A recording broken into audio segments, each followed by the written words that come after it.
ጤናስጥልን ክቡራን ተመልካቾቻችን ከመሃል ሚዲያ የሰዓቱን ዜና ይዘን ቀርበናል። በቅድሚያም አርዕስተ ዜና። የባህር በር ለኢትዮጵያ የፖለቲካ አጀንዳ ሳይሆን የህልውና ጉዳይ ነው ሲሉ ጠቅላይ ሚኒስትር ዶክተር አብይ አህመድ ተናገሩ። የጎረቤት ሀገራትም ልትረዱ ይገባል ሲሉ መልእክት አስተላልፈዋል። በሁለት ክሶች 13 ዓመታትን እስራት ተፈርዶባቸው የነበረው የቀድሞ የሐዋሳ ከተማ ከንቲባ ረዳት ፕሮፌሰር ጸጋዬ ቱኬ የሲዳማ ክልል ጠቅላይ ፍርድ ቤት በነጻ አሰናበታቸው። ሰራዊቱ ከጸጥታ ኃይሎች ጋር ከምንጊዜውም በላይ ትኩረት ሰጥቶ በመስራቱ በቀጠናው ሲንቀሳቀስ በነበረው ኦነግ ሸኔ ላይ ዘርፈ ብዙ ድል ማስመዝገቡ ተገለጸ። ከውጭ እስራኤል በኢራን ላይ በከፈተችው ጥቃት አሜሪካ ለመሳተፍ እጇን የምታስገባ ከሆነ ሲኦል ይከሰታል ሲሉ የኢራን ምክትል ውጭ ጉዳይ ሚኒስትር አስጠነቀቁ። ክቡራን ተመልካቾቻችን ከመሃል ሚዲያ እነዚህና ሌሎችም ዜናዎች ይዘን ቀርበናል። ካፍታ በኋላ እንመለሳለን። ዩቲዩብ ቻናሉን ሰብስክራይብ እንዲሁም ይዘቱን ላይክና ሼር በማድረግ የመሃል ሚዲያ ቤተሰብ እንድትሆኑ በአክብሮት እንጋብዛለን። አብራችን ነው። የመሃል ከተማ መዳረሻ በሆነችው ፒያሳ በማራኪ ኮሪደር ልማት ደምቆ በሚገኘው ውብ መንደራችን ላይ የመጨረሻውንና ሶስተኛውን ብሎክ እንሆ እያልን ከልዩ የከተማ እይታና ከጠዋት ፀሐይ ጋር አጣጥሞ በያዘው ብሎክ ከ25% ልዩ ቅናሽ ጋር ከባለ 1 መኝታ እስከ ባለ 3 መኝታ በተለያዩ የካሬ አማራጭ አቅርበንሎታል። በ10% በ690 ሺህ ብር ቅድመ ክፍያ ብቻ ቀሪውን በግንባታው ሂደት ያለምንም የዶላር ንክኪና ከወለድ ነፃ በሆነ መንገድ የሚከፍሉበት መንገድ የተመቻቸለት። ምን ይሄ ብቻ!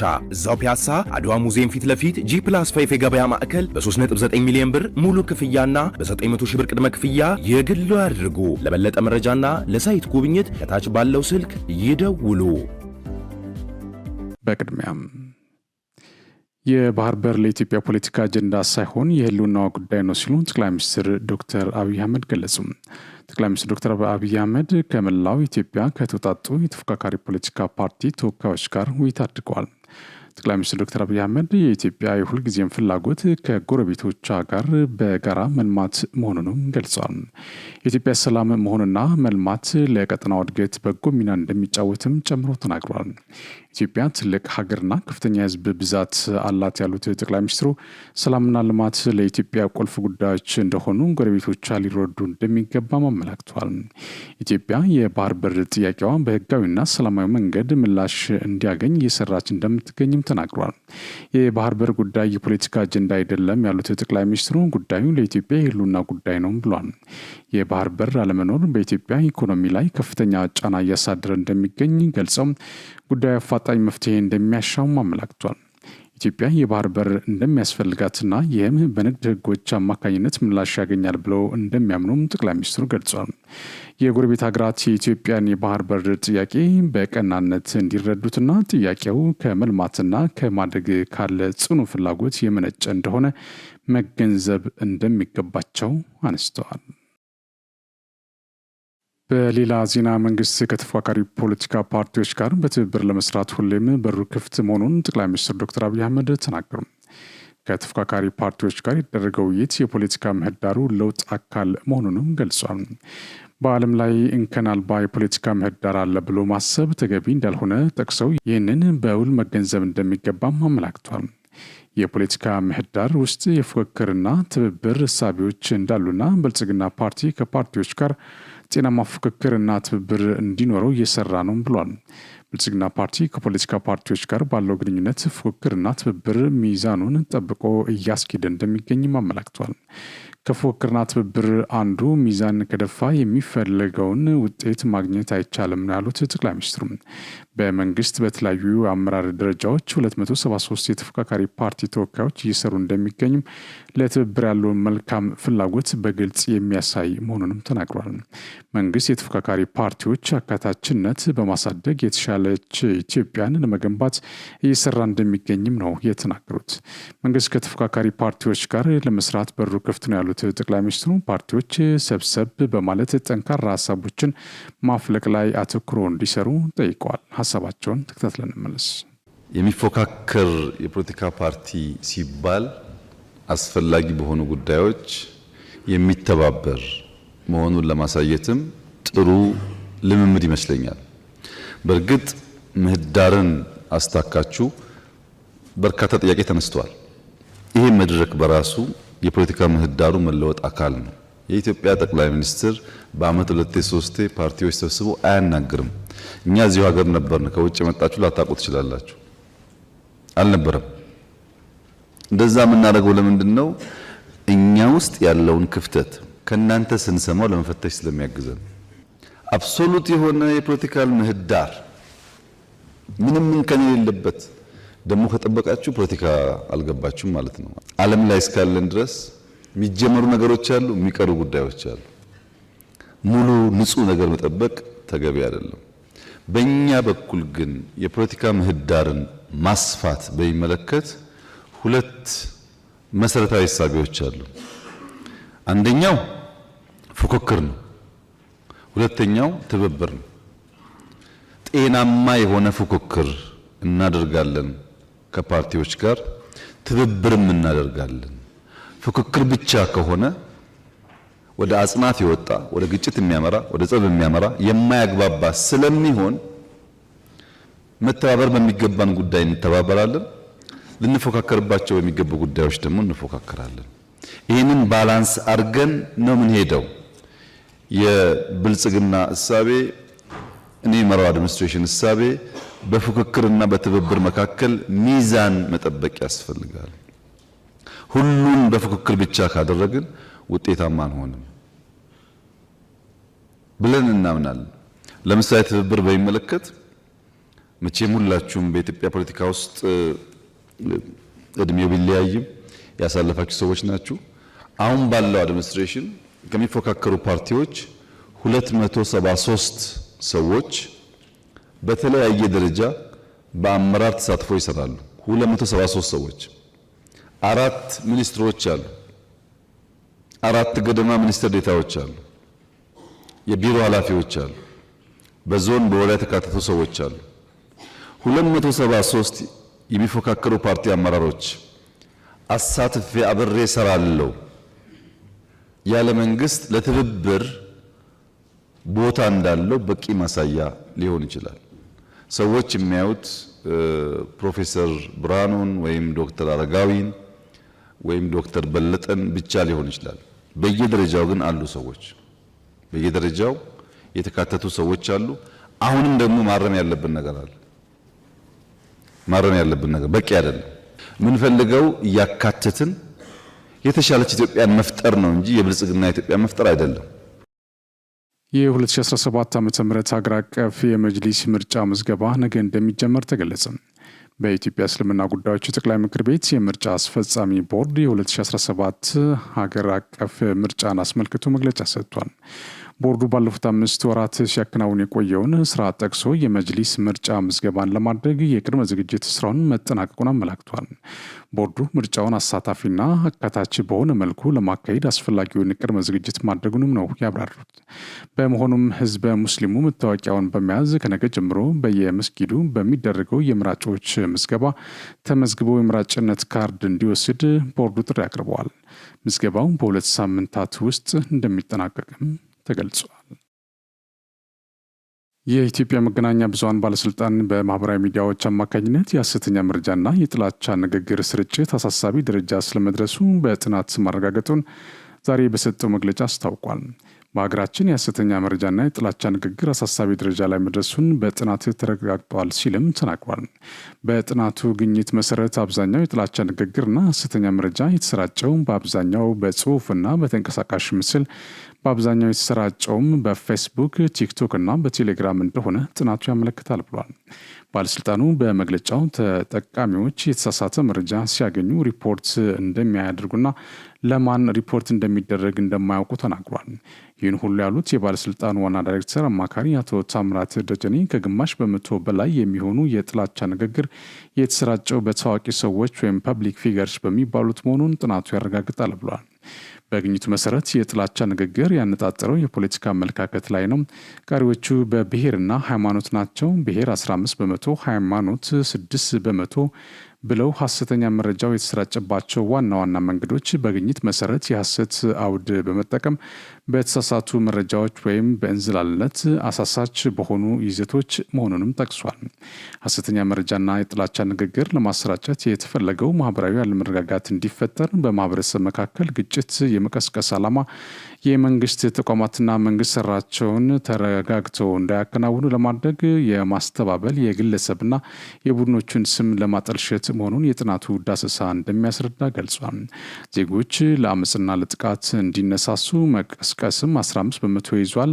የማህበረሰቡን አብሮ የመኖር እሴት በመሸርሸርም ወደ 11 በመቶ ታርጌት እንደተደረገ መረጃው ያመለክታል ያሉት። እንደ ኢትዮጵያ ቴሌኮሙኒኬሽን መረጃ በሀገራችን ከ44 ሚሊዮን በላይ የኢንተርኔት ተጠቃሚዎች ይገኛሉ። ለብቻው የማህበራዊ ሚዲያ ተጠቃሚዎች ደግሞ ወደ 4 ሚሊዮን ይጠጋል። ይህ ቀላል ቁጥር አይደለም ሲሉም ተናግሯል። በአጠቃላይ የኢትዮጵያ ሕዝብ አንጻር የማህበራዊ ሚዲያ ተጠቃሚዎች ቁጥር አነስተኛ ቢሆንም በአጀንዳ ሴቲንግ ከፍተኛ ሚና አላቸው። ኮንቴንት እስከ መወሰን ራሱ የሚደርስ አቅም እንዳላቸውም ነው የጥናቱ ግኝት እንደሚያስረዳ ያብራሩት። የጥናቱ መረጃ ምንጭ በ5 ዋና ዋና ማለትም ሜታ፣ ቴሌግራም፣ ዩቲዩብ፣ ቲክቶክ እና ትዊተር ማህበራዊ ሚዲያዎች መሰረት ያደረገ መሆኑንም ተገልጿል። እንዲሁም ከ5000 በላይ ተከታዮች ያላቸው ተጽዕኖ ፈጣሪ ግለሰቦችን መሰረት ያደረገ እንደሆነና ወደ 1700 ከሚሆኑ ተጽዕኖ ፈጣሪ ግለሰቦች በጉዳዩ ዙሪያ የህዝብ አስተያየት እንደተሰበሰበ ገልጸው ከ2000 በላይ ይዘቶች በባለሙያዎቻችን ሞኒተር ተደርገዋል ተብሏል። የማህበራዊ ሚዲያ አጠቃቀም ለሐሰተኛ መረጃና የጥላቻ ንግግር ስርጭት ምክንያት እንደሆነ፣ በዚህም ታዋቂ ሰዎች 56 በመቶ፣ መገናኛ ብዙሃን 26 በመቶ፣ ግለሰቦች 17 በመቶ አስተዋጽኦ እንዳደረጉ ተናግረዋል። የቀድሞ የሐዋሳ ከተማ ከንቲባ ረዳት ፕሮፌሰር ጸጋዬ ቱኬን የሲዳማ ክልል ጠቅላይ ፍርድ ቤት በነጻ አሰናበታቸው። 13 ዓመት ተፈርዶባቸው በማረሚያ ቤት የነበሩት የቀድሞ ከንቲባ በዛሬው ዕለት በሲዳማ ክልል ጠቅላይ ፍርድ ቤት በነበራቸው ችሎት የሐዋሳ ከተማ ከፍተኛ ፍርድ ቤት ከወሰነባቸው የፍርድ ውሳኔ በነጻ መሰናበታቸውን ለማወቅ ተችሏል። የቀድሞ ከንቲባ በአጠቃላይ ከቀረበባቸው 7 የክስ መዝገቦች በፌዴራል ጠቅላይ ፍርድ ቤት ከቀረበባቸው 2 ክሶች በነጻ ተሰናብተው የሐዋሳ ከተማ ከፍተኛ ፍርድ ቤት በ3 ክሶች ነጻ፣ በ2 ክሶች ደግሞ 13 ዓመት እስራት ፈርዶባቸው እንደነበር ይታወሳል። ከፍርዱ በኋላ ባለቤታቸው ወይዘሮ ዚና የተሰማ ለምንጮች በሰጡት ቃል ጸጋዬ ቱኬ የፖለቲካ እስረኛ እንጂ ጥፋተኛ እንዳልሆነ ለ2 ዓመት የሚጠጋ ጊዜ ያለ አግባብ በእስር ቤት እንደተንገላታ ጉዳዩን የያዙ ዳኞች በባለስልጣን ጫና ሲቀያየሩ እንደነበር፣ በአጠቃላይ የፍርድ ውሳኔው ጣልቃ ገብነት የታየበት እንደነበርና ይግባኝ እንደጀመሩ ተናግሮ ነበር። የቀድሞ ከንቲባ በዛሬው ዕለት በሲዳማ ክልል ጠቅላይ ፍርድ ቤት በነጻ ተሰናብተዋል።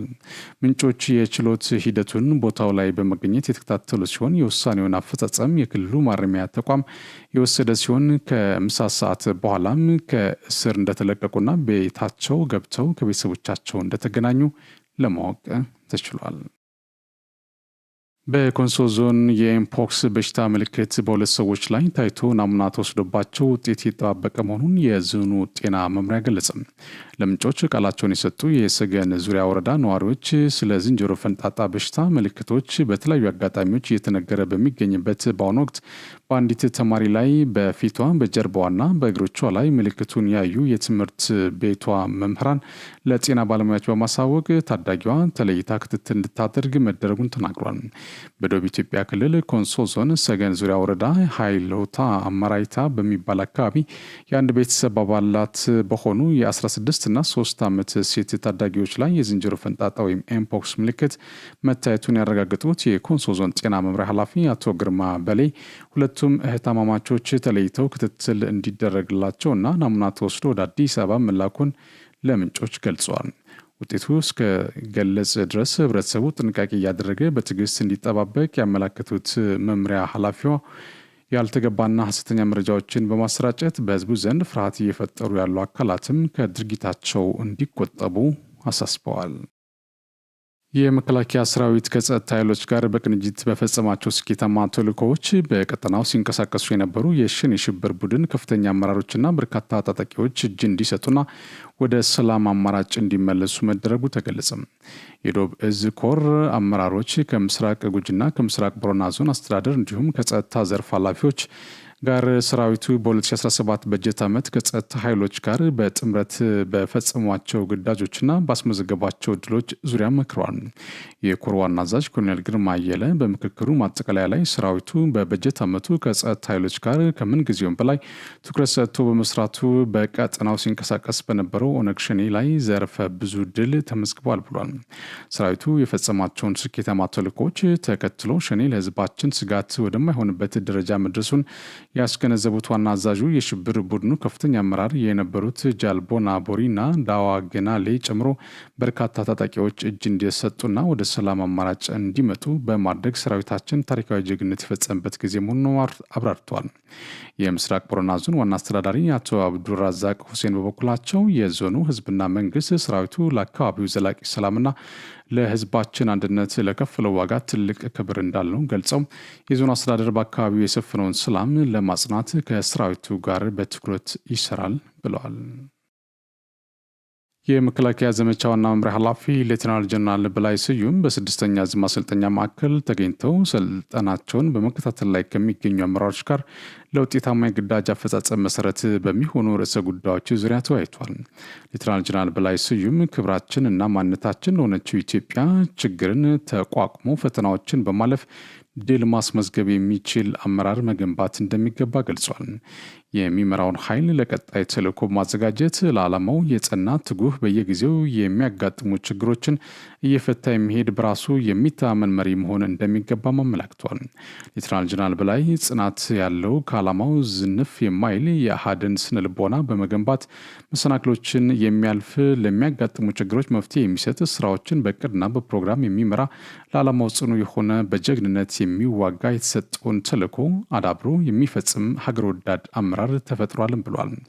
አመራሩ በጀግንነቱ ለተተኪዎች አርአያ በመሆን በሀገራችን የተሰሩትን የጀግንነት ታሪክ በማስቀጠል አዲስ ታሪክ ማስመዝገብ የሚችል ወጣት መሪዎችን መገንባት መቻሉን አብራርቷል። ዓላማ የሌላቸው የሀገራችን ጠላት የሆኑት ሽብርተኛው ሸኔና ጽንፈኛ ቡድን ህልማቸውን የከሸፈና ያቀዱት ሀገርን የማተራመስ አጀንዳ በመከላከያ ሰራዊታችን ብርቱ ክንድ የተደመሰሰ የማያዳግም እርምጃ የተወሰደባቸው ይገኛል። ይህም ተጠናክሮ ይቀጥላል ብለዋል። የትግራይ ክልል ትምህርት ቢሮ ኃላፊ ዶክተር ኪሮስ ጎሽ የፕሪቶሪያ ሰላም ስምምነት ሙሉ ሆኖ ባለመተግበሩ 1.2 ሚሊዮን ህጻናት ወደ ትምህርት ገበታ እንዳልተመለሱ ገለጹ። ቢሮ ኃላፊው ይህን ይበሉ እንጂ የፕሪቶሪያ ስምምነት እንዳይተገበር አንጃው ህወሓት ዋነኛ ተዋናይ እንደነበር የቀድሞ የክልሉ ጊዜያዊ አስተዳደር አቶ ጌታቸው ረዳ በማስረጃ የተደገፈ መግለጫ መስጠታቸው ይታወሳል። ዶክተር ጉሽ ግን የጦርነቱ ጦስ ዛሬያችን ብቻ ሳይሆን ነጋችንም እያጨለመ ነው ቢሉም የትግራይ ህዝብ ነገ እንዲጨልም በጥቂት የህወሓት አመራሮች የስልጣን ጥማት ምክንያት በክልሉ አለመረጋጋት መፈጠሩ እንደሆነ ይታወቃል። ኃላፊው ከላይ ያስተላለፉትን መልእክት የገለጹት ይበቃል በሚል መሪ ቃል ተፈናቃዮች ዛሬ በመቀለ ማካሄድ የጀመሩትን ሰላማዊ ሰልፍ በመደገፍ በማህበራዊና የትስስር ገጻቸው ባሰፈሩት ጽሑፍ ላይ ነው። ተፈናቃዮቹ በሁለት ሳምንት ለሶስተኛ ጊዜ ለሶስት ቀናት የሚዘልቅ ሰላማዊ ሰልፍ ሮማናት አደባባይ ማካሄዳቸው ታውቋል። ለአምስተኛ ክረምት በመጠለያ መኖር ይብቃ ያሉ ሲሆን የትግራይ ክልል ቀድሞ ወደ ነበረበት ቅርጽ ተመልሶ ግዛታዊ አንድነት እንዲከበር ተፈናቃዮች ድምፅ እንዲሰማ በተፈናቃዮች ስም የሚሰራው ፖለቲካ ቁማር እንዲቆምና ሌሎችም ጥሪዎች አቅርበዋል። ይሁን እንጂ ይህን በተመለከተ ከአሁን ቀደም ተፈናቃዮች ወደ ቦታቸው እንዲመለሱ በመንግስት በኩል ከፍተኛ ጥረት ቢደረግም ተፈናቃዮቹ ካለመሪዎቻችን ወደ ቀያችን አንመለስም ሲሉ መግለጻቸው ይታወሳል። ሰላማዊ ሰልፉን ያዘጋጁት በተፈናቃዮች የተመሰረተው ጽላል ማህበረሰብ ምዕራብ ትግራይ የተባለ መንግስታዊ ያልሆነ ማህበር እንደሆነም ለማወቅ ተችሏል። የከፍተኛ ትምህርት ዘርፋዊ የአካዳሚክ ጉዳዮች መሪ ስራ አስፈጻሚ ዶክተር ኤባ ሚጂና በሰጡት ማብራሪያ ዳታውን አናላይዝ እየተደረገ መሆኑና ውጤት ግን መለቀቁን ገልጿል። ስራ አስፈጻሚው ስንት ተማሪዎች አለፉ፣ ስንት ተማሪዎች ወደቁ የሚለውን ጥያቄ በተመለከተ አናሊሲስ የተሰራ እንደሆነ ነገ ማብራሪያ እንደሚሰጡም የገለጸው ሲሆን ነገር ግን ውጤቱ ስለተለቀቀ ተማሪዎች ማየት እንደሚችሉ ለምንጮች አረጋግጧል። ከዚህ ቀደም ውጤት በሚለቀቅበት በተለመደው ድረ-ገጽ ውጤት ማየት የሚቻል መሆኑን ጠቁመዋል። ውጤት የሚታየው ከዚህ በፊት በነበረው ነው ሲሉም ተናግሯል። የኢትዮጵያ ተማሪዎች ህብረት በበኩሉ ተማሪዎች እያዩ መሆኑን ማለፊያውም 50 በመቶ መሆኑን ለምንጮች አስረድተዋል። በወንጀል ድርጊት ንብረት ወይም ገንዘብ ህጋዊ አስመስሎ ማቅረብና ሽብርተኝነትን በገንዘብ መርዳትን ለመቆጣጠርና ለመከላከል የተሻሻለው አዋጅ ሽብርተኝነትና ወንጀልን ለመከላከልና ለመቆጣጠር የሚያስችል እንዲሁም ከዓለም አቀፍ ህጎች ጋር የተጣጣመ ነው ሲሉ የፋይናንስ ደህንነት አገልግሎት አስታወቀም። በወንጀል ድርጊት የተገኘን ንብረት ወይም ገንዘብ ህጋዊ አስመስሎ ማቅረብና ሽብርተኝነትን በገንዘብ መርዳትን ለመቆጣጠርና ለመከላከል የወጣውን አዋጅ ቁጥር 780/2005 ለማሻሻል የወጣውን አዋጅ ቁጥር 1387/2017 ሰኔ 10 ቀን 2017 ዓ.ም በሕዝብ ተወካዮች ምክር ቤት መጽደቁ ይታወሳል። በተሻሻለው አዋጅ ዙሪያ ለህብረተሰቡ ተጨማሪ መረጃን ተደራሽ ለማድረግ የፋይናንስ ደህንነት አገልግሎት ዋና ዳይሬክተር ሙሉቀን አማረ ለመገናኛ ብዙሃን መግለጫ ሰጥቷል። በመግለጫቸውም የተሻሻለው አዋጅ ቁጥር 1387/2017 ከነባር አዋጁ 780/2005 በ58 አንቀጾች 14ቱ ላይ ማሻሻያ አድርጓል ብሏል። አዋጁ ሽብርተኝነትና ወንጀልን መከላከል መቆጣጠር የሚያስችል እንዲሁም ከዓለም አቀፍ ህጎች ጋር የተጣጣመ መሆኑን ተናግሯል።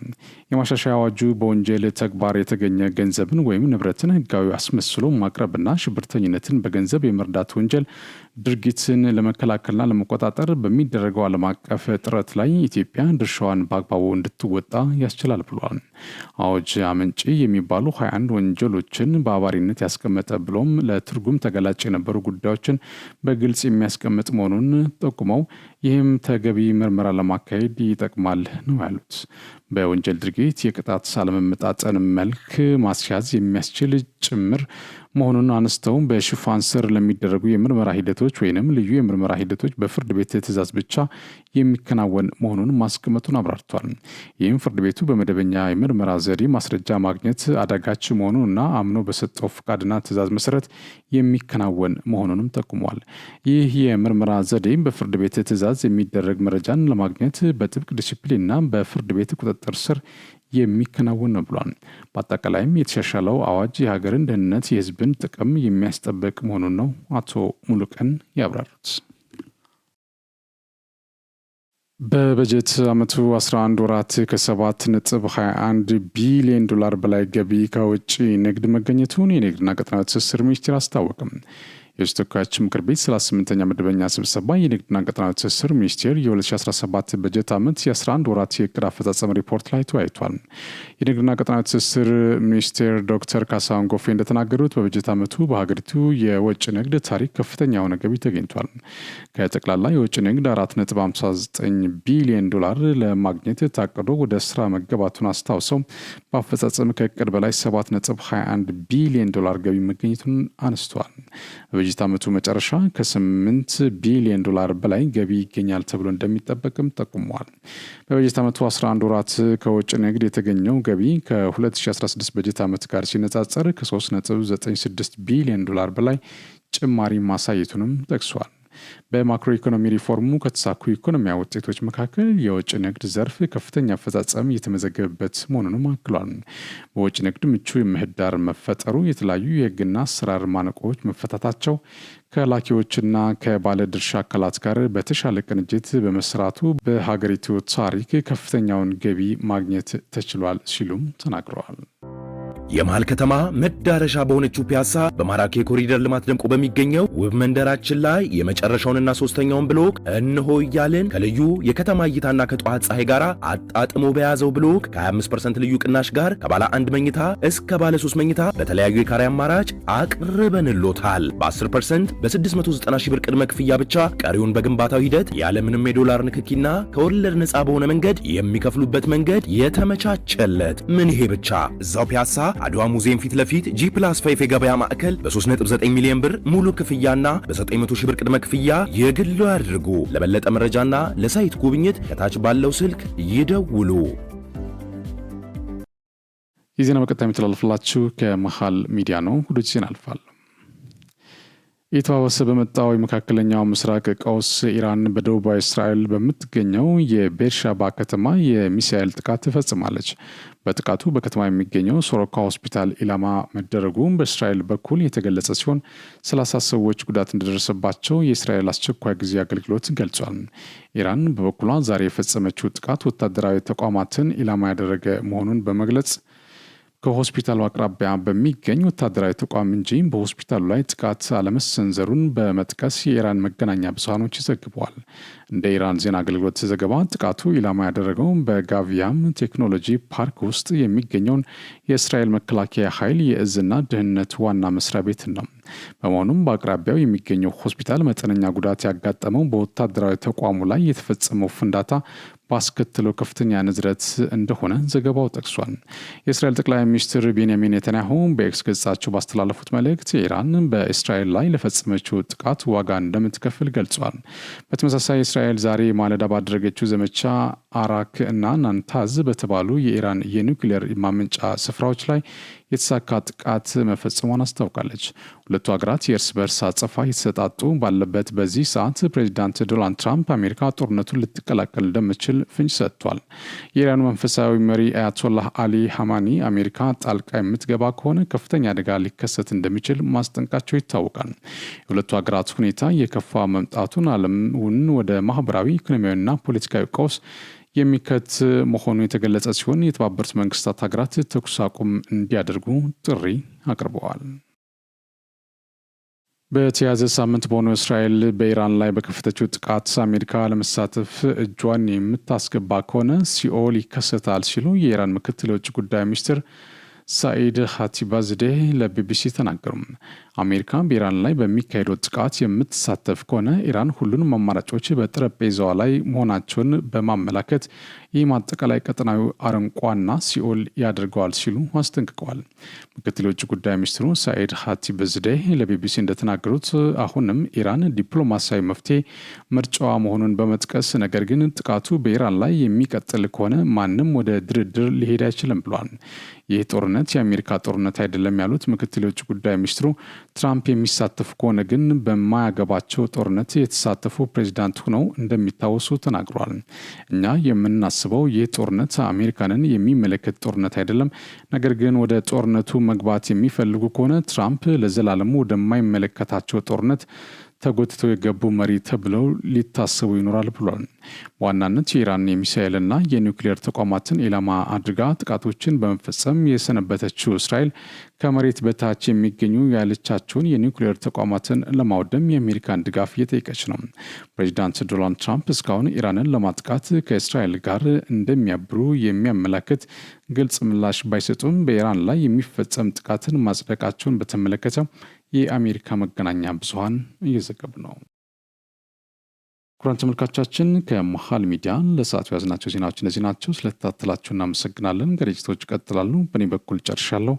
በያላችሁበት ሰላም ሁኑ።